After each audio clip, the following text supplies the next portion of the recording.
Every day, we speak, we post, we share. But how often do we stop to think about what our messages really mean? Communication is not just about talking to people, it's also about how we interact with the world around us, with our environment, our actions, and our choices.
From the words we say to the ways we throw, everything we do sends a message. Some messages build understanding, others create harm. This project explores how communication shapes awareness and how the way we talk about the environment can inspire change for the better.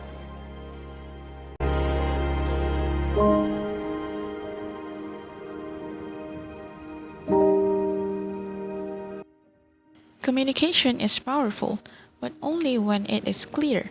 When it comes to environmental campaigns, miscommunication happens more often than we think. We post posters, launch hashtags, and share videos about saving the planet. But sometimes the public just does not get the message. Why? Because somewhere between sending and receiving, the meaning gets lost. Think about it. We see posters that say go green or save the earth almost everywhere, but do they really move people to act? Sometimes these words float around so often that they lose their power. The intention is good, but the delivery falls flat. That's where the real problem begins, not in the message itself, but in how it is communicated. One of the main causes of miscommunication in environmental awareness is language. Many campaigns use formal or scientific terms like sustainability framework, carbon neutrality, or biodegradable polymer, but not everyone understands these words. Imagine a cleaner, a housewife, or a school kid reading those terms, the message might simply fly over their heads. Even the tone can make or break a campaign. Some posters sound too academic, too serious, or worse, too preachy. People don't like being told what to do, they like being inspired to do it. That's why a simple message in words that people actually use every day can sometimes make a stronger impact than the most complex slogan. In a multicultural country like Malaysia, a one size fits all message does not work. A campaign written in English may look professional, but it might not reach older communities who speak mostly Malay, Tamil, or Chinese. Even within the same language, cultural tone matters. A phrase that sounds polite to one group may sound offensive or cold to another. True communication happens when the message feels familiar, when people see themselves reflected in it, their culture, their values, their language. They begin to listen.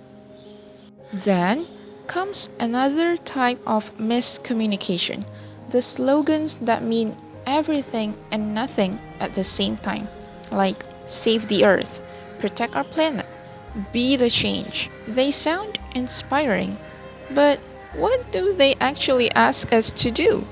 Without a specific call to action, people cannot translate awareness into behavior. They agree, but they don't act. That is why good campaigns give concrete instructions. Instead of saying, go green, say refuse plastic bags every Friday. Instead of protect our ocean, say join this weekend's beach cleanup. Specific actions turn vague intentions into real impact. Even the best message will fail if it is sent through the wrong channel. You cannot expect busy parents to read long Facebook posts or teenagers to watch a 1 hour TV program.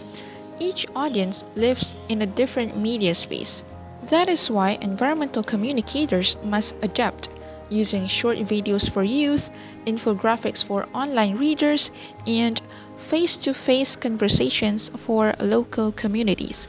A message must be where the people are, not where we wish they were. Language is more than just words, it is how people understand the world. When we talk about the environment, the words we choose shape how people think, feel, and act. But here's the challenge, not everyone speaks the same language or understands the same message in the same way. And when environmental messages fail to speak the people's language, they fail to make an impact. So, in Malaysia, many awareness campaigns are written only in English. While the intention is good, the message often does not reach everyone, especially those in rural areas or older generations who are more fluent in Malay or their mother tongues. An English only campaign may look professional, but it can feel distant, even foreign. If the goal is to change behavior, the message must sound familiar. It must feel like it belongs to the community. Language barriers are not only about translation, they are about culture too. A slogan that makes sense in one community might sound meaningless or even offensive in another. For example, a phrase like Save Mother Earth may sound poetic in English, but in some languages, that metaphor does not exist. So, the emotional meaning gets lost. True communication is not just about words, it is about context, culture, and also emotion. Another issue is that many campaigns are designed for communities, but not with them. Posters and videos are made in offices, not in the places where pollution happens. The people living near rivers, markets, or floods, they are the ones who see the problem every day. Yet, their voices are rarely heard. When communication becomes one way, people feel ignored, not inspired. Involving local communities in the creation of campaigns helps bridge language and cultural gaps. It turns them from passive listeners into active participants.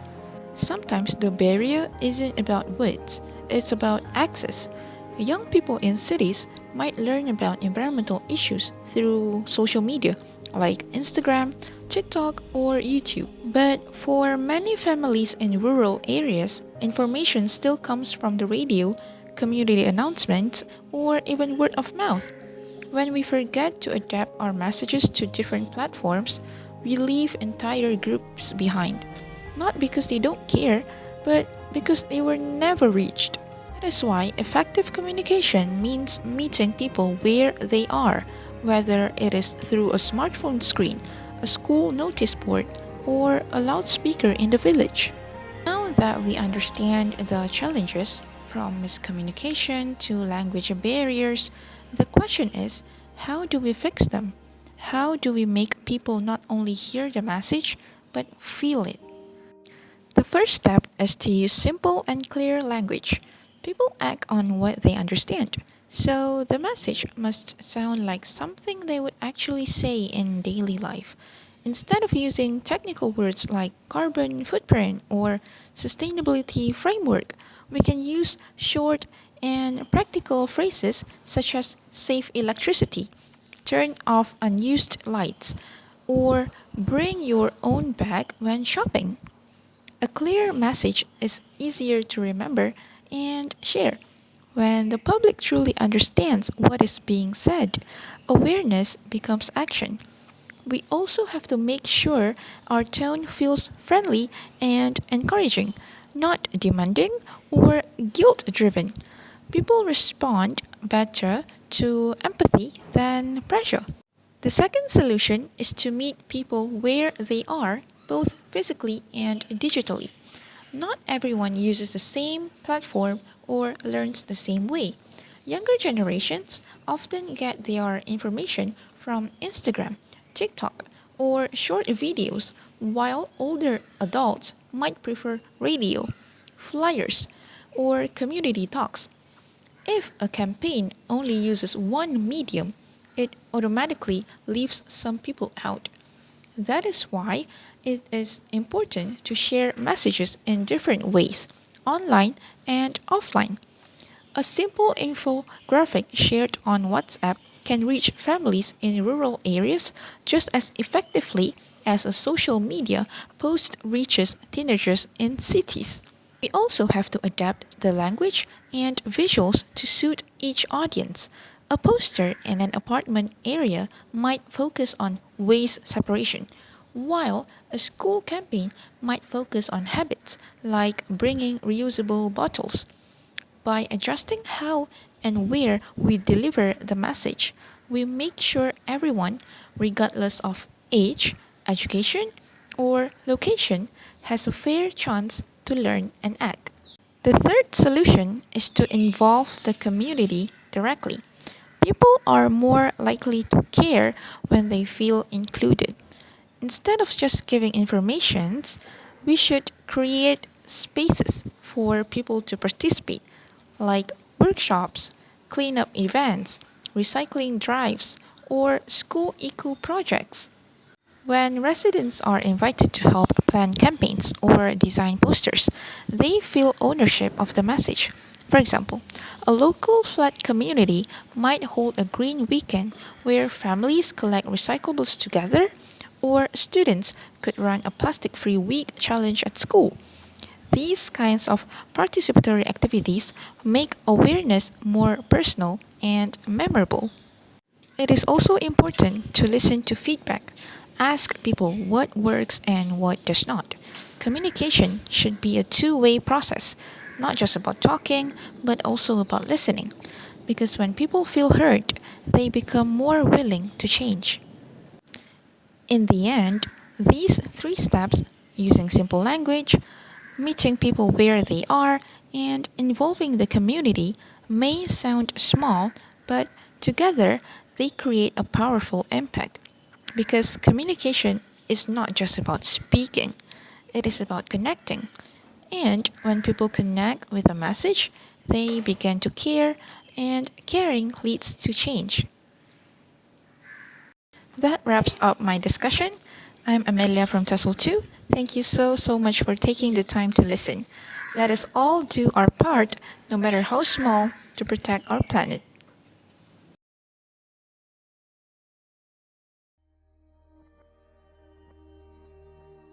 Plastic. It's everywhere. From the cup we drink in the morning to the bag we carry home from the store. It's convenient, cheap, and used by billions every single day. But what happens after we throw it away? Most of us never think about where it ends up in landfills, in rivers, and even in the oceans that once gave life to our planet.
We see it every day in our hands, our homes, our streets.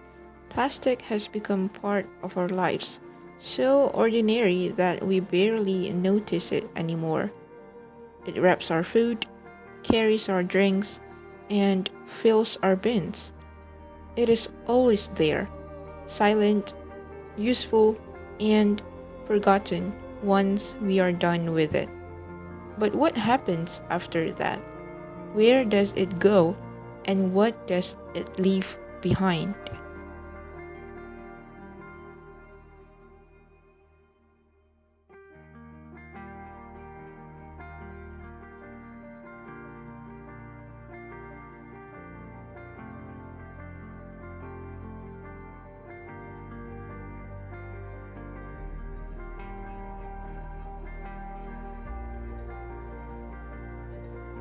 The message we share and how we share it determines whether people choose to ignore the problem or become part of the solution.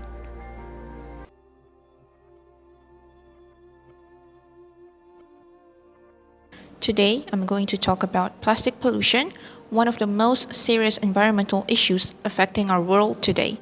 Plastic pollution isn't just about what we see on the ground or in the ocean. The real danger lies in how it affects every living thing, including us. Marine animals are suffering. Turtles mistake plastic bags for jellyfish, fish swallow microplastics, and many die as a result. It is heartbreaking to see how something so small can cause so much harm. But it does not stop there. Studies have found microplastics in our blood, lungs, and even the food we eat. It shows how deeply plastic has entered our lives and our bodies. So, plastic pollution has become one of the biggest environmental challenges of our time. Every single day, we depend on plastic for packaging, transportation, even simple household items. But what many people don't realize is that this convenience comes with a heavy cost. Every year, the world produces millions of tons of plastic waste, and most of it is not even properly managed or even recycled. Instead, it ends up in landfills, drains, and waterways, slowly breaking down into harmful microplastics that continue to pollute our planet. From the air we breathe to the food we eat, the impact of this solution is everywhere, affecting not only the environment but also human health. Our oceans, once clear and full of life, are now turning into silent victims of our plastic addiction. Every year, millions of tons of waste flow from rivers into the sea, creating massive floating islands of plastic. Marine animals are the first to suffer. Turtles mistake plastic bags for jellyfish and end up choking. Seabirds feed colorful plastic bits to their chicks, thinking it's food. Fish swallow microplastics that settle deep within their bodies. And what happens next is very devastating. Those same fish end up on our plates. What we throw away does not just vanish, it travels, it transforms, and it comes back to us through the very ocean that once gave us life. It begins with our everyday habits. Most plastics that we throw away are not properly disposed of. Some are left in open areas while others are dumped illegally. When it rains, these plastics are carried by water into drains, rivers, and canals. From there, the current carries them downstream all the way to the sea. Along the journey, sunlight and weather cause the plastics to break into smaller pieces called microplastics. These tiny fragments are light enough to travel vast distances, floating on the surface or sinking deep into the ocean floor. According to WWF UK, every year, the world produces over 460 million tons of plastic, and nearly 90% of it has polluted our planet, from the deepest ocean floors to the highest mountain peaks. Plastic is incredibly useful in our daily lives, but it has become one of the biggest global threats because it takes hundreds of years to break down. It destroys habitats and harms wildlife, and ultimately threatens humans too. Without urgent action, plastic pollution could triple by 2040. The impact of plastic pollution goes far beyond what meets the eye. When plastic waste enters rivers and oceans, marine creatures mistake it for food, leading to starvation, choking, and death. Coral reefs, which are vital ecosystems, get smothered by debris, losing their ability to support ocean life. But it does not stop there. As plastics break down into microplastics, they spread through water, soil, and air. These tiny particles enter our food chain through fish, salt, and even the water we drink. Studies have even found microplastics in human blood and lungs.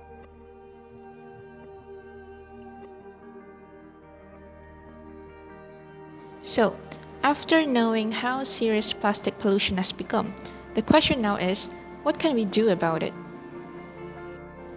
Across the world, people have started taking action. From beach cleanups to creative recycling projects, communities are proving that even small efforts can make a big difference.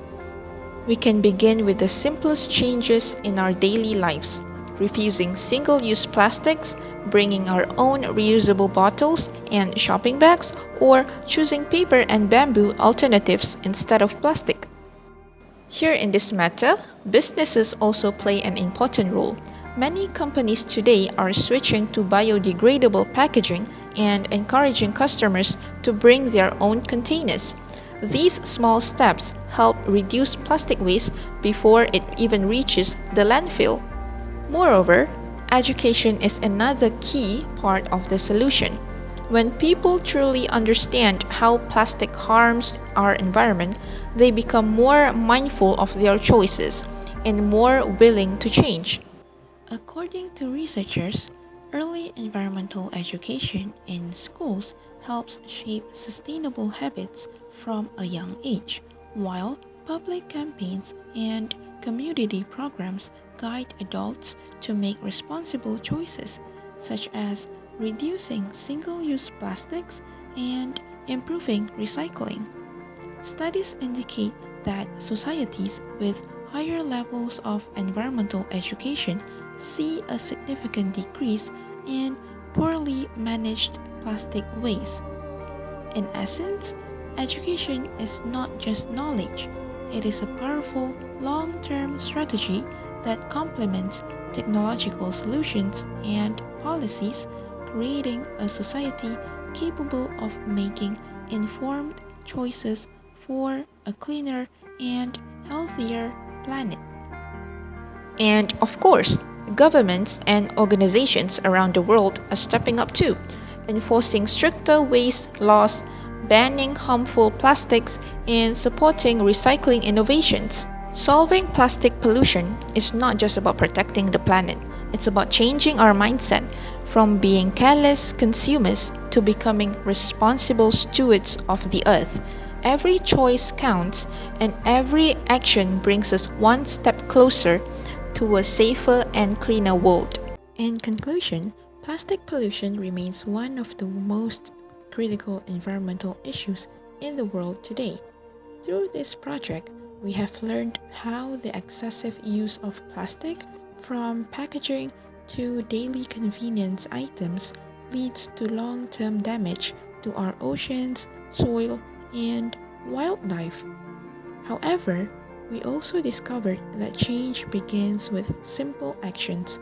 By reducing single-use plastics, reusing what we already have, and recycling properly, we can make a real difference. That wraps up my discussion. I'm Amelia from TSL2. Thank you so much for taking the time to listen. Let us all do our part, no matter how small, to protect our planet.